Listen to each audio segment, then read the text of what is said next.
नवादा में पंखे से लटकता मिला प्रॉपर्टी डीलर का शव, मचा कोहराम। इस वक्त नवादा से एक बड़ी खबर सामने आ रही है, जहां पंखे से झूलता हुआ एक प्रॉपर्टी डीलर का शव बरामद हुआ है। मृतक नवादा नगर थाना क्षेत्र के भदौनी बेलदारी स्थित ग्राम कामाचक निवासी बताया जा रहा है। मृतक प्रॉपर्टी डीलर का नाम नगीना चौहान बताया गया है, जिन्होंने हिसुआ नवादा पथ के शोभिया फार्म स्थित प्रॉपर्टी डीलर ऑफिस में फांसी लगाकर आत्महत्या कर लिया है। घटना स्थल पर खबर मिलते ही भीड़ लगी है, लेकिन घटना के कारणों का पता किसी को नहीं चल सका है। यह घटना आत्महत्या या हत्या, इसकी तफ्तीश पुलिस घटना स्थल पर पहुंचकर कर रही है। दिल्ली में 1 सितंबर से खुलेंगे स्कूल, पहले चरण में 9वीं से 12वीं तक के छात्र। दिल्ली सरकार ने आखिरकार स्कूलों को खोलने का फैसला लिया है।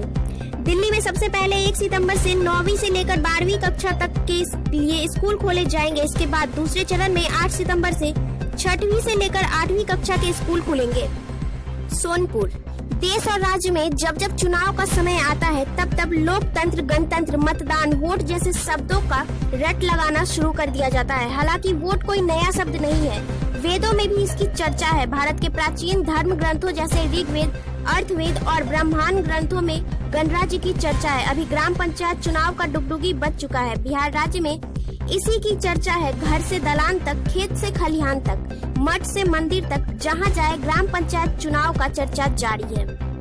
काबुल में हुए बम धमाकों की भारत ने की निंदा, कहा आतंकवाद के खिलाफ एकजुट होने की जरूरत। अफगानिस्तान की सत्ता हथियाने के बाद राजधानी काबुल इन दिनों काफी संघर्ष से जूझ रहा है। सत्ता में रह चुके मंत्री से लेकर नेता सब अपनी जान बचाने के लिए फरार हो गए हैं।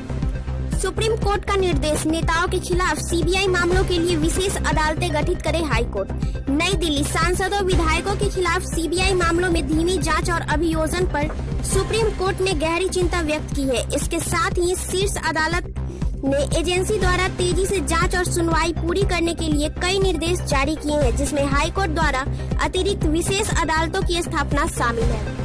बिहार में सुशासन की पुलिस एक बार फिर से बेनकाब हुई है। दरअसल बिहार के गोपालगंज में एक दरोगा का ऑडियो सामने आया है, जिसमें वह दलाल के साथ सेटिंग करता हुआ सुनाई दे रहा था। दरोगा और दलाल के बीच हुई बातचीत का ऑडियो वायरल होने के बाद जिले के पुलिस कप्तान के भी होश उड़ गए हैं। एसपी ने तुरंत डीएसपी को इस मामले की जांच का आदेश दे दिया है। बिहार के 10 जिलों में मिले कोरोना के 15 नए संक्रमित। पटना के 41 सेंटरों पर होगा टीकाकरण। पंचायत चुनाव के मद्देनजर विधि व्यवस्था एवं अन्य विषयों पर वीसी के माध्यम से बैठक। समस्तीपुर जिलाधिकारी की अध्यक्षता में पंचायत चुनाव के मद्देनजर विधि व्यवस्था एवं अन्य विषयों पर वीसी के माध्यम से बैठक समाहरणालय स्थित वीडियो कॉन्फ्रेंसिंग कक्ष में आहूत की गई। कोरोना काल में 1 लाख से अधिक बच्चे हो गए अनाथ। एनसीपीसीआर ने सुप्रीम कोर्ट में इसकी देखभाल की रखी मांग। कोरोना महामारी की दूसरी लहर में अनाथ हुए बच्चे को लेकर राष्ट्रीय बाल अधिकारी संरक्षण आयोग एनसीपीसीआर ने सुप्रीम कोर्ट में कुछ आंकड़े पेश किए हैं।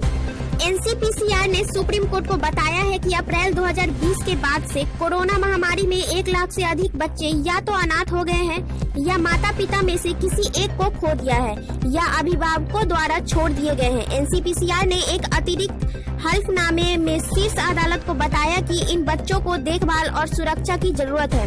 आपको बता दें कि बाल संरक्षण गृहों में कोविड-19 के संक्रमण पर स्वतः संज्ञान लेते हुए हल्फनामा दायर किया गया था।